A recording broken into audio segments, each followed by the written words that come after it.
ថ្ងៃនេះខ្ញុំធ្វើការចាំ18000 token មកចាប់ skin Levi ផ្លោលេសនិង background loading screen របស់ Huiji នេះមួយទៀតថាចាំមើលពីរនឹងអស់ប៉ុន្មានកោះកុំឲ្យខាត់ពេលយូរយើងទៅហ្មងទៅ10 ត្រលើកដំបូងលើកទី2ហើយលើកទី3អត់មានចូល skin អីមួយទេចឹងលើកទី4កុំឲ្យវីដេអូវែងពេកចឹងកាត់ហ្មងទៅខ្ញុំបាន950ជាងហើយចឹងខ្ញុំត្រតែម្ដងមួយទេឥឡូវយើងខ្វះប្រហែលជា30ទៀតទេចឹងយើងត្រម្ដងមួយទៅហើយលើកនេះគឺបាន12ទៀតតឥឡូវយើងដាក់ម្ដងទៀតទៅអូខេចឹងគឺបាន skin នៃអ្នកអស់គ្នា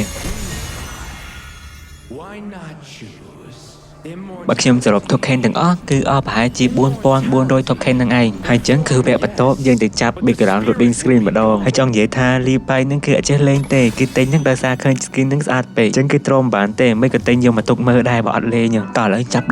background loading screen ហ្មងទៅដាក់ម្ដង10ហើយលើកដំបូងគឺបានច្រើនមែនហើយ background ហ្នឹងខ្ញុំបានស្មានថាចំណាយអស់ត្រឹមតែ2000ជាងទេពួកអីតែ400 coin ទេប្រហែលតែ skin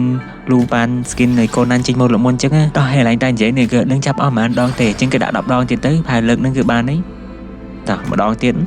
អូខេចឹងគឺបានហើយខ្ញុំចាប់ផ្ដាច់សំណាងសោះគឺចាប់ត្រូវអស់ប្រហែលគឺអស់ប៉ុណ្ណឹងហ្មងអត់មានថាចាប់ទៅចូល skin ឬក៏ចូលអីអត់ដែរសំណាងចឹងព្រោះអីឃើញគេផុសនៅក្នុង Facebook អ្នកខ្លះចាប់អស់តែម្ដងអាគេ free ហ្នឹងក៏បានដែរអ្នកខ្លះ10ដងគឺបានហ្មងហើយខ្ញុំនេះចាប់ដល់អស់400ជាង point ដំបូងគិតថាយកតែប៉ុណ្្នឹងទេតែជិះមើល record ទៅឥឡូវមានចាប់អារម្មណ៍ថាចង់បាន record មួយទៀតអញ្ចឹងគឺយើងត្រូវចាប់បន្ថែមទៀតហើយឥឡូវចូលទៅចាប់ទៅ point យើងនៅសល់ជិត100ដែរតាហើយ record ហ្នឹង158អូខេបន្ទាប់ពីចាប់អស់ប្រហែលដងហើយឥឡូវគឺខ្វះមួយទៀតឥឡូវគឺដាក់មួយទៀតក៏អត់បានដែរ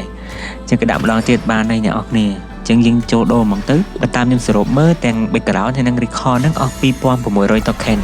ហើយបូកទាំង skin លូបៃនេះទៀតអស់7000 token ហ្មងអ្នកនរគ្នា token ខ្ញុំមាន18000ឥឡូវនៅសល់តែ3800ទេហើយវីដេអូថ្ងៃនេះក៏មានប៉ុណ្្នឹងដែរអ្នកនរគ្នាជួបគ្នានៅវីដេអូក្រោយទៀត